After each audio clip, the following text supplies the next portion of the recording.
اللهم صل على سيدنا ومولانا محمد وعلى آل سيدنا ومولانا محمد وبارك وصل وسلم عليه. فمشکات شریف کې د شروف المقصود نمخ کې ما تاسو ته ویلو چې موږ دوه مقدمې ذکر کوو، یو مقدمه العلم ده او بل مقدمه الكتاب ده. په مقدمه العلم کې اته مباحث دي چې دې اتو وړو مباحثو ته رؤوسی ثمانیه ویلې شي. په دې اتو مباحثو کې وم مبحث ته موږ رسېدلي وم مبحث چې دی هغه په ضرورت علم الحدیث کې دی. د علم الحدیث دپاره ضرورت شته که نه؟ نو ګوره ضرورت علم الحدیث، ضرورت د علم حدیث الله پاک انسان مکلف کړی دی او د وحی په ذریعه باندې الله پاک د انسانانو د هدایت دپاره احکام را لیږلي دي. خو دا کوم احکام چې الله پاک را لیږلي دي دا اکثره مجمل او د قواعدو په شکل کې دي چې د شارع توضیح ته ضرورت لري. او شارع حقیقي اگر چې الله پاک دی او رسول الله صلی الله علیه وسلم داسې شارع مجازي دی چې د قرآني توضیحات ټول یقیني دي. الله پاک د رسول الله صلی الله علیه وسلم مبارک فرمای لتبین للناس ما نزل الیهم، تما د دې لپاره را لېږلې چې ته د قرآن تشریح د خلکو ته وکړي. نو د پیغمبر علیه الصلاۃ والسلام چې کوم قرآني تشریحات او توضیحات دي نو دا یقیني دي. نو پیغمبر علیه الصلاۃ والسلام تشریح د قرآن کړی ده. نو علم الحدیث دا د علم التفسیر د پاره تشریح ده. امام شافعی رحمه الله فرمای جميع ما تقوله السنة شرح للقرآن وجميع ما تقوله الأئمة شرح للسنة. احادیث ټول دا د قرآن د پاره تشریح ده او دا د امامانو اجتهادات دا د پیغمبر علیه السلام د سنت تشریح ده. امام ابو حنیفه رحمه الله فرمای لولا السنه لما فهم القرآن احد منا. که احادیث نوې نو په قرآن به هیڅوک نوې پوه شوی. او دارنګې د قرآن کریم د آیتونو شان نزولونه دا د احادیثو نه را فهمیږي. نو دا ضرورت علم التفسیر علم الحدیث شو. نو د علم الحدیث او د احادیثو نه انکار چې یهودیانو یوه ډله جوړه کړې ده، ملکې وکټوري جوړه کړې ده، پرویزیان ورته وایي. نو د احادیثو نه انکار په حقیقت کې د قرآن نه انکار دی. ځکه چې ته د احادیثو نه معاذ الله منکر شي نو په اقیم الصلاة د قرآن به څرنګه عمل کوي چې سنت نه احادیث نه نو په اقیم الصلاة خو عمل نه دی. دا ضرورت علم الحدیث تکرار ته کوئی ضرورت نشته ان شاء الله ټاکه په درته ملاو شوی ده. حکم د علم الحدیث په یو علاقه کې صرف یو مسلمان اوسیږي نو په د باندې د علم الحدیث زده کول دا فرض عین دي. او که په یو علاقه کې ډیر مسلمانانی نو بیا په هر مسلمان د علم الحدیث زده کول فرض کفایي دي. نو دا موږ تاسو په فرض کفایي کې لګیا یو، زمونږ په وجه د دې ټولو مسلمانانو غاړه خلاصېږي. او ارمان دا چې دا مسلمانان ناشکره دي، ناشکره او خصوصا پکې دا مولوي صاحبان د جوماتونو امامان بعض ټول نه. دا د دې ستاسو د غاړو د خلاصولو دپاره دلته درس وایي. و دا بخیلان امامان نه دي، مشکل هم نه وي، تاوان هم نه وي. او په مسجد کې د طالب دپاره مختلفې بهانې ګوري، ځای ورته نه ورکوي. دا به آخرت کې الله پاک ته مسکون وي. ځکه دا طالب ستا سره احسان کوي، د دې کلي غاړه خلاصوي. او د کلي والا هغه دومره بخل کوي چې په مسجد کې هم نه پرېږدي، او دومره بخل کوي چې په مسجد کې پرېږدي بیا ورته مشکلات جوړوي. نو دا طالب خو فرشته نه ده. زه بله ورځ یو مسجد ته لاړم، هغه امام راته وایي طالب کې دا نقصان دی دا نقصان دی. نو ما ورته طالب وایم دې ته چې طلب دی خپل نقصانات ځایلوي. دا خو منو که چېرته په ده کې نقصانات نه وی بیا خو فرشته وه، بیا خو به ملایکه وه. او یا به لوی عالم نو دا خو دی طالب و. نو دا یو نقصان به پکې وي. خو ما ورته ونه ویلې چې په تا کې خو د دنیا نقصانات خو به په تا کې وي. دی خو علم زده کوي، دا د فرض کفایي زده کوي او ته علم نه زده کوي. دویم دا چې دا د دې ځای نه بېځي جهاد ته فرض عین ته او تا دلته اړولي دي کلارې تنخواګانو ته پروت دي په مسجد کې ولکه د جهاد په خوب کې لیدلی نو د دنیا نقصان خو پتا کې دی طالب کې خو دومره نقصان نشته خو کشر دی نو ضرور به یو څه واړه نقصانات او دا بخل کوي نو دا د دې عامو خلکو غاړه په دې طالبانو خلاصه دا فرض کفایي دي ته وایي چې یو مسلمان زده کړي د نورو غاړه خلاصي په دا ناشکره خلک نو عرض مې دا و چې حکم د علم الحديث حکم د علم الحديث دا دی چې کچته په یو علاقه کې صرف یو مسلمان اوسېږي نو په هغه باندې د علم الحديث زده کول فرض عین دي او په یو علاقه کې ډېر مسلمانان پاتې کېږي نو هغه ته د علم الحديث زده کول بیا فرض کفایي دي دا اته مباحث ختم شو مقدمه العلم ختمه شوه په طریقې د تتمه المباحث الثمانیه یو بل مبحث ذکر کړو چې هغه مبحث د حجیت الحديث دی احادیث حجت دي که نه دي نو ګوره د صحابو د تابعینو او د تبع تابعینو او د ټول اهل سنت والجماعت په دې باندې اجماع ده چې د رسول الله صلی الله علیه وسلم احادیث حجت دي لیکن د حجیت الحديث انکار دا غربي مفکورې والا د بعضې خلکو غربي مفکورې او د هغوی دا خیالي چې د غرب د تقلید نه بغیر ترقي نشي کېدی نه د داسې فکر والا چې دې ته اهل تجدد هم وایي اهل تجدد ځان ته وایي دوی د احادیثو نه انکار کړو د غرب په تقلید دوی په دې پوهېدله چې د غرب د تقلید په مخ کې رکاوټ او مانع د رسول الله صلی الله علیه وسلم احادیث د رسول الله صلی الله علیه وسلم په احادیثو کې د دین د هر شعبې حکم شته او د دین د ټولو شعبو تفصیل پکې دی په احادیثو کې نو تر څو چې احادیث وي نو تر هغې پورې مغربي نظریه او غربي مفکوره دا په مسلمانانو کې نشي رایج کېدلی نو د دوی خیال دا راغلو چې اول احادیث در منځه وړل پکار دي او چې احادیث ختم شي نو بیا به د امریکې او د برطانیې او د فرانسې تقلید په دې اسلامي ملکونو کې په اسانه طریقه باندې شروع شي نو دوی د احادیثو نه د انکار دپاره مختلفې بهانې کولې او دغه منکرین د احادیثو په مصر کې اولنی منکر حدیث طه حسین نومېده او په ترکیه کې اولنی منکر حدیث ضیاءالدین قلب نومېده او په دې بر صغیر کې اولنی منکر حدیث هغه سر سید احمد خان نومېده سر سید احمد خان په دې سکولي تاریخ کې ډېر اهمیت لري او بعضې سکولونه د ده په نوم باندې مسمى شوي دي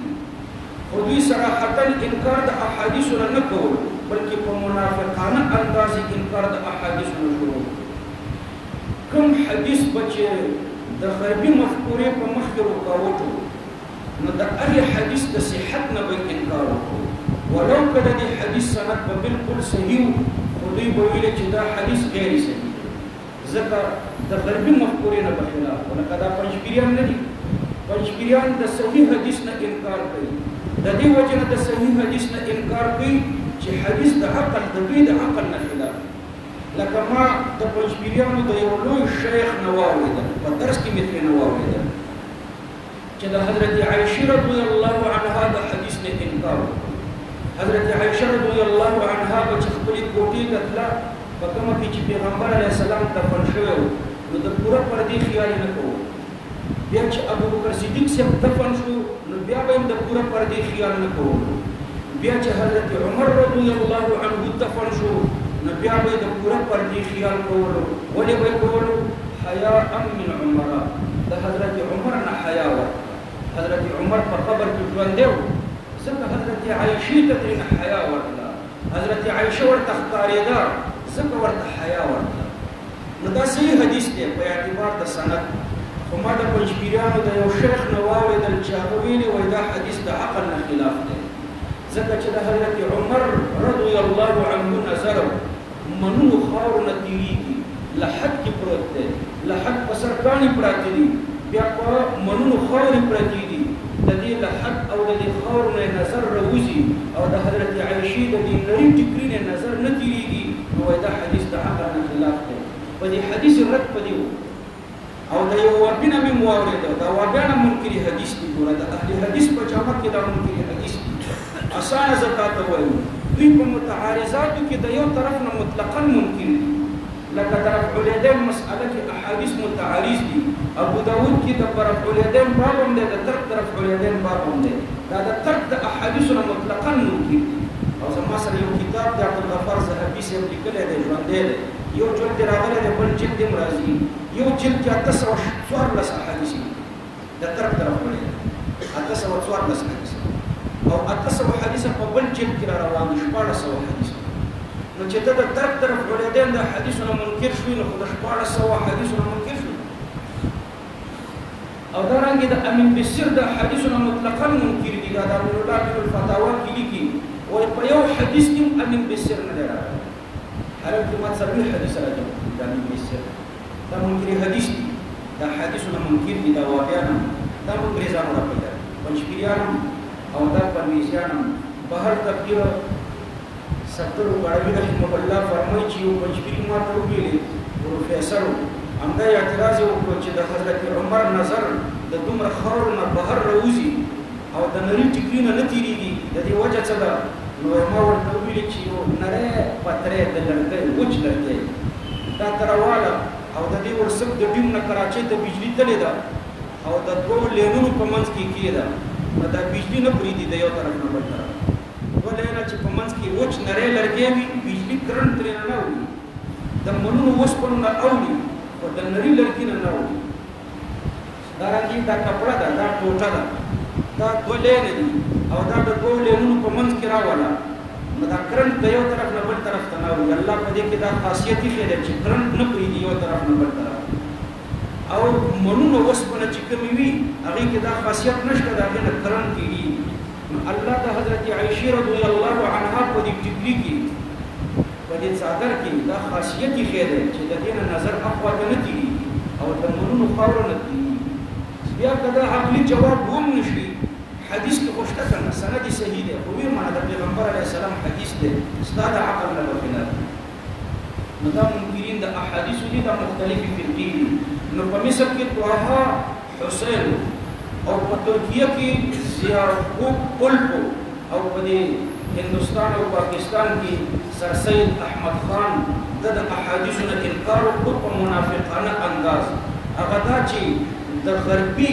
نظریې په مقابله کې به کوم حدیث رکاوټ نو د هغې حدیث نه به دوی انکار کوي لکه پنجپیریان او وابیان چې کوم حدیث د عقل نه خلاف وي یا د دوی د پارټۍ نه خلاف وي نو دوی د هغې حدیث نه انکار کوي اگر چې د هغې حدیث سند صحیح وي خو دوی ترې نه منکري نو د منکرینو د احادیثو وروسته بیا اول بنیاد خو دوی کېښوده د انکار د حدیثو د دوی نه مخکې معتزله و د خبر واحد نه انکار کړی خو د هغې نه وروسته بیا اول انکار د حدیثو دوی شروع دا زما بیان کېدی شي په دې موبایل کې بعضې واقعات اوري نو هغوی بیا اعتراض کوي کمنټ کې اعتراض داسې کوي وایي نو تلوار کې هم لیکلي که نه چې خبر واحد د قیاس په مقابله کې راشي او د خبر واحد راوي معروفه بالفقه والعدالت نه نو دا خبر واحد به پرېږدي او په قیاس به عمل کوي اصول شاشي او نورانور کې وایي دا مسله ده چې د کوم خبر واحد راوي معروفه في الفقه والاجتهاد نه نو د دې راوي د روایت په مقابله کې قیاس ته ترجیح ده دا تاسو لیدلي اصول شاشي یقیني ده پکې شته بیا دویم اعتراض واقعا کوي وایي اصول شاشي کې وایي که ابي هريره وانس لکه ابي هريره او حضرت انس رضی الله عنهما وایي ګوره دې دواړو ته غیر فقيه ویلي نو ګوره غیر معروف في الفقه جدا مسأله ده او غیر فقيه جدا مسأله ده اصول شاشي کې غیر معروفين في الفقه ویلي غیر معروفين مشهور نه دي په فقه کې داسې نه دي ویلي چې غیر فقيه مستخي نه ده او دا غیر ګستاخه خبره هم غیر صحیح ده دا نه د امام ابو حنیفه خبره ده نه د امام محمد خبره ده نه د امام ابو یوسف خبره ده او نه زموږ په دې امامانو کې د امام جعفر خبره ده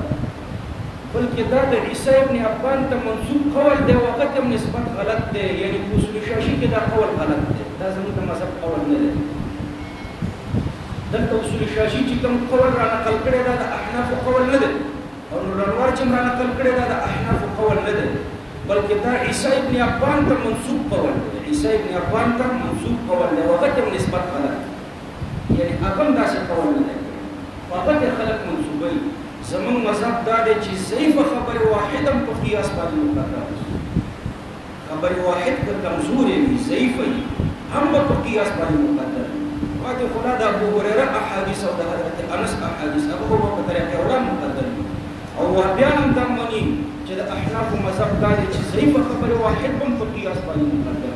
او په دې اجماع ده چې دا د احناف مذهب دی. او تاسو په هدايه کې زیات مزه ګورئ چې وایي به قیاس داسې وایي او اثر کې دا راغلي ترکنا القیاس، موږ قیاس پرېښوده د دې اثر دپاره. همداسې په هدایت کې په لسګونو ځایانو کې تاسو وینئ انشاءالله. نو په هر تقریب خبره دا راغله چې دا منکرین د حدیثو اول منکر حدیث په مصر کې طه حسین او په ترکیه کې ضیاءالحق الپو او په دې بر صغیر کې سر سید احمد خان دوی انکار د حدیثو په دې طریقه باندې کولو چې د غربي مفکورې په مقابله کې به کوم حدیث رکاوټو نو د دې حدیث د صحت نه به انکار وکړو، اگر چې د دې حدیث سند به صحیح د دې نه وروسته بیا دې نظریې ته عبدالله چکړالوي ترقي ورکړه. عبدالله چکړالوي چې کله تاسو لاهور ته لاړ شئ، زه لاهور ته تللی وم، د همدې لپاره لاړم. لاهور کې یو علاقه ده رنګ محل نوم مو اورېدلی دی، مشهور علاقه ده. هلته چې رکشې والا ته ووایي رنګ محل ته مې بوځه، رنګ محل مشهور ځای دی. رنګ محل کې بیا د وهابیانو یو مسجد دی د وکټوري اهل حدیثو، د هغې مسجد نوم دی مسجد چینیان والي، اوس هم د وکټوري اهل حدیثو سره یو څه کوچیان دي او زما مخکې طالبانو ورسره کاروبار کوي، نو هغوی د دې مسجد په څنګ کې کمره نیولې ده، هلته کوشي کې نور کاروبار کوي. نو دلته وایي موږ اودس کوو بیا به جمعې ته جماعت ته چېرته بل مسجد ته تلو. نو هغې دې وهابیانو راته وویلې چې اودس دلته کوئ او لمانځه ته بل ځای ته ځئ. نو موږ ورته ویلې چې موږ درپسې نه کېږي، په اودس هم کېږي په مسجد کې. نو هغه مسجد مشهور مسجد دی مسجد چینیان والي. نو دا مسجد چینیان والي د دې خطیب مرزا قادیاني و، اولنی خطیب عبدالله چکړالوي. دا وکټوري اهل حدیثو په ټول پاکستان کې د وکټوري اهل حدیثو اولنی مسجد همدغه دی، اولنی مسجد دا دی. اوس په هره کوڅه کې دوی د مسجد په مقابله کې مسجد جوړوي، خو په ټول پنجاب کې اولنی مسجد د دوی همدا لاهور کې مسجد چینیان والي دی. د دې اولنی خطیب څوک و؟ یو وهابي و، نوم یې عبدالله چکړالوي او وکټوري اهل حدیثو ځان ته به اهل حدیث ویلي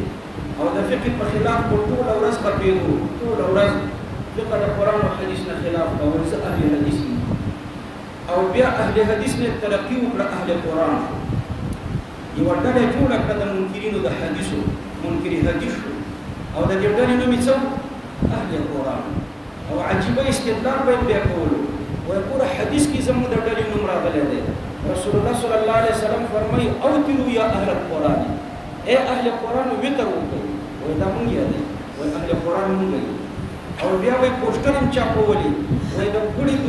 د ګوړې په دوکان کې میلاویږي او چای د چیو په دوکان کې میلاویږي. نو قرآن به خلک زموږ نه زده کوي، قرآن به یې زموږ نه زده کوي. نو ده ځان ته اهل قرآن وویلي. اول اهل حدیثو بیا څه شی شو؟ اهل قرآن. دې وهابیانو کې یو غټ ملا دی، ما یې نوم هېر دی، د کندوز دی، ما سره یې مشوقینو کې مسلم ثبوت ویلی او عقاید او متول کتابونه یې زما سره دي. بیا په ورکو هغې وخت کې ښه شو، یو ورځ دې پیسهخانې کې زه د دې بر مسجد نه راکوزېدم، لاره کې راته دی ولاړ، ستړي مشي راسره وکړم، وایي دا وهابي څنګه ما سره ناست دی چې داسې دې لا وکړو. وایي زه هغه مشوقینو کې چې ستا سره مې مسلم ثبوت ویلی هغه اهل حدیث یم. نو مې ترقي دې نه ده کړې، د هغې نه خو 15 کاله ووت اهل قرآن شوی دی، اهل قرآن خو کافي. نو مې تا ته چا ګرنټي دی چې ایمان راوړه؟ هغه خو ستا نه ښه لقب ځان ته لګوي اهل قرآن، او ته د هغه نه ځان ته دویم نوم لګې اهل حدیث. نو ته مسلمان یې، هغه کافر دی، دا ولې؟ هغه خو اهل قرآن ځان ته وایي، هغه خو ترقي کړې ده، تا به هم ترقي کړې وه، اهل قرآن شوی دی نو دا دواړه اهل قرآن عبدالله چکړالوي دا تنظیم جوړ کړو اول خو انکار یې کړو عبدالله چکړالوي دې ته تنظیم جوړ کړو نوم یې ورته ورکړو اهل قرآن اهل قرآن خو مؤمنانو ته وایي اوتروا یا اهل القرآن ای مؤمنانو وتر وکړئ حدیث کې د اهل قرآن معنا ده مؤمنان او په کتابونو کې د اهل قرآن معنا ده ماهر فی القرآن عبدالله چکړالوي ته چا ویلې وې چې ته اهل قرآن نو ته په کومه معنا اهل قرآن په دې معنا اهل قرآن چې ته په قرآن کې ماهر نو په قرآن کې ماهر نو ته کوم تفسیر لیکلی دی تفسیرونه خو دوه لکه شاه صاحب فرمایي چې زما تر زمانې پورې لیکلی شوي دي دا دوه لکه واړه ټول مقلدینو لیکلي ماهرین فی القرآن خو مقلدین تاسو چې قصهخانې ته لاړ شئ او د وکټورې نه مخکې کوم تفسیر رااخلئ د ملکې وکټورې نه مخکې یعنی یو نیم سل کلن تفسیر رااخلئ قلم یو نیم سل کلن 200 کلن د پخواني تفسیرونه دا ټول مقلدین تفسیر کبیر دی تفسیر قرطبي دی روح المعانی دی تفسیر کابلی دی او چې تفسیر منیر دی او چې کوم تفسیر ته ګورئ بلا استثناء دا ټول مقلدین دي نو دا ځان ته اهل قرآن او عبدالله چکړالوي یو تفسیر نه لري تفسیرونه خو ټول د مقلدین دي اهل قرآن خو ماهر فی القرآن ته وایي او ماهر فی القرآن خو تفسیر لیکي او تفسیرونه خو ټول مقلدین دي نو په کومه معنا د اهل قرآن که په دې معنا اهل قرآن چې دې علاقو ته قرآن راوړی دی پنجاب ته خو قرآن محمود غزنوي صاحب وړی او داتا صاحب وړی داتا صاحب نه دی دا ګاندي بخش داتا صاحب چې ورته وایي د لاهور کې قبر دی دا چې محمود غزنوي صاحب هندوستان فتح کړو نو اول یو عالم راوستو د دې لپاره چې خلکو ته دین ورغوښتل خلک مسلمانان نو اول اسماعیل زنجاني صاحب راوستو دا په وعظ کې دا اثر چې هلته په ټول انګانو نو په یو تقریر به ټوله دنیا مسلمانېده چا به چې تقریر اورېدو مسلمانېدو هغه اسماعیل زنجاني ډېر زر وفات شو بېدار راوستو دا داتا صاحب سید علي حجوري د ده پلار غزني کې ښخ دی قبر غزني کې دی د دې لپاره راوستو چې د خلکو ته اسلام وښیي دا خلک مسلمانان نو بیا د لاهور مشر دی د ده د قبر په څنګ کې ښخ دی شیخ هندي ورته وایي دا جادوګر و دا د لاهور مشر و محمود غزنوي صاحب په مشرۍ پرېښی و چې زه ته مشر پاتې دي په مشرۍ نو داتا صاحب په یو غونډۍ خیمه لګولې وه او وفتونه لیکل خلکو ته اسلام ښودو نو دا د لاهور مشر راغلو دا و جادوګر و نو ده اراده وکړه چې د ده کرامت او ده باندې جادو او دا کرامت یې ختم کړي په جادو مادو بیماري کې ورڅه مړي کړي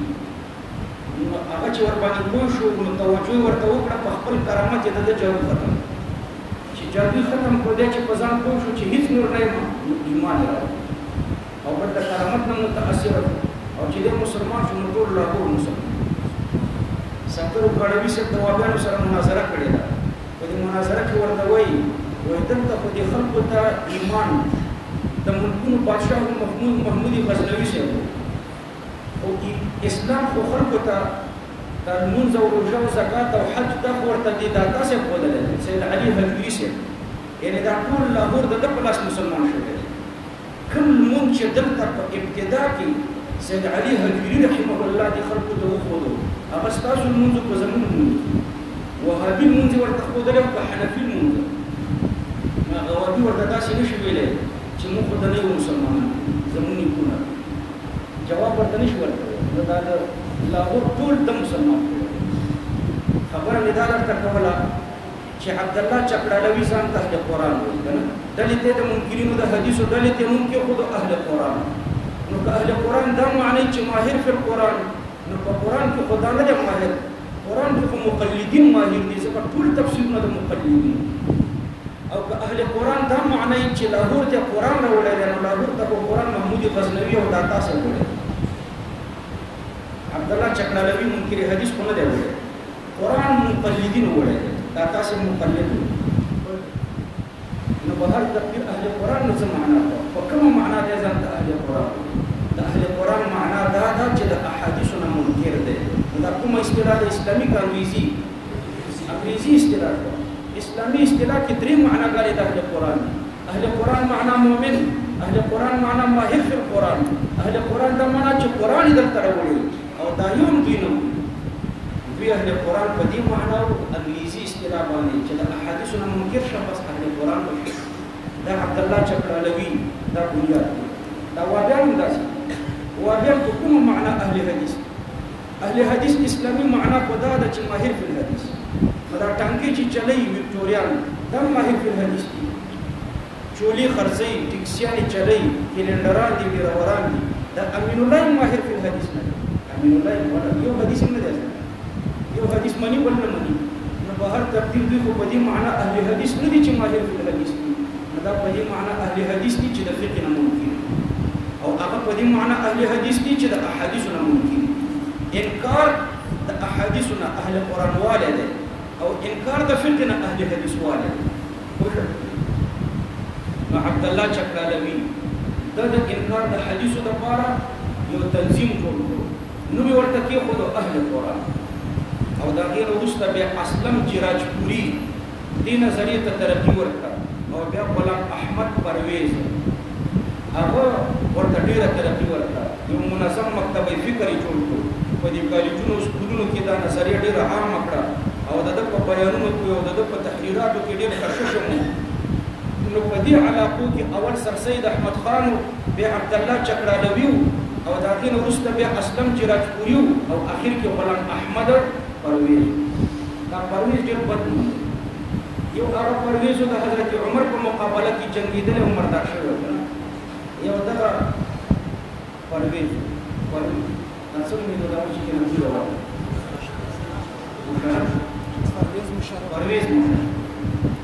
پرویز مشرف اوس مرداری کې نه وی دی دا پرویز مشرف او دا غلام احمد پرویز دا منکر حدیث د انکار د حدیثو د منکرینو د احادیثو نظری درې دا درې نظری په درته ذکر کوم دلایل په درته ان شاء الله چې سبا د منکرینو د احادیثو درې نظری اوله نظریه یعنی په دوی کې درې ډلې یو ډله په دوی کې دا ده چې دوی داسې وایي یو ډله داسې وایي چې د پیغمبر علیه السلام احادیث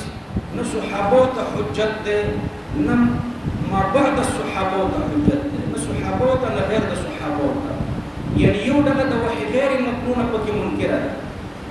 دوهمه ډله د منکرینو د احادیث وایي چې احادیث حجت دی خو صحابو ته حجت مونږ ته نه دی حجت او دریمه ډله د منکرینو د احادیث وایي چې احادیث صحابو ته حجت ده مونږ ته حجت ده خو مونږ ته په قابل اعتماد ذرایع نه دي رارسېدلي شک دی پکې قابل اعتماد ذرایع باندې مونږ ته نه دي رارسېدلي دا درې ډلې دي او په هره ډله به انشاءالله د دوی دلایل او په دلایلو به ردونه کوو اوله ډله دا ده چې احادیث حجت ده نه احادیث شابسي نه صحابو ته حجت ده نه ما بعد د صحابو ته حجت ده یعنی وحی غیر مطلوب نشتا سبا ته ان شاء الله په دې نظر باندې راځي چې وحی غیر مطلوب ثابت او چې وحی غیر مطلوب